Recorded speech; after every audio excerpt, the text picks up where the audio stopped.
Hi, I'm Robert Osborne. Tonight we're bringing you films with a handsome leading man from the 1950s and 60s, Kerwin Mathews. He's a fellow I had the pleasure of knowing when I first went to Los Angeles long ago and was working in a PR firm. And Kerwin was winding down his acting career, somewhat disenchanted with his career, he said, because he'd been so typecast in cardboard heroic roles and therefore was rarely given a chance to do anything else. So eventually he packed his bags, moved to San Francisco, and became a businessman there. Well, years before he'd first stepped on a movie soundstage, Kerwin had been a teacher, and it was in the mid-50s he'd moved to Los Angeles to pursue an acting career, a natural move for him because he had the kind of good looks that every movie studio was looking for in those days when film companies had large contract stables.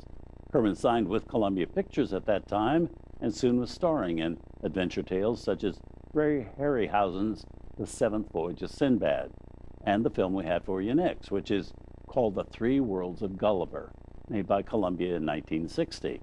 It's a movie that was co-produced by Harryhausen and Charles Schneer, and is quite different from the majority of films Harryhausen and Schneer did as a team.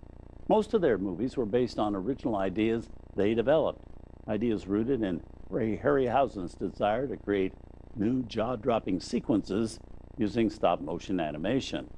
This film about Gulliver, however, had already been in development by Columbia Pictures without Harryhausen or Schneer involved. When they did agree to come and take it over, Columbia first wanted Jack Lemmon and then Danny Kaye to play the lead. But when those didn't work out, Harryhausen and Schneer went after Kerwin Mathews, and it did solidify Kerwin as one of the most likable fantasy heroes of that era in Hollywood. Unfortunately, it also doomed him in a way, because nobody ever thought of him for any other kind of a part. But here, based on Jonathan Swift's classic story, Gulliver's Travels, from 1960, The Three Worlds of Gulliver.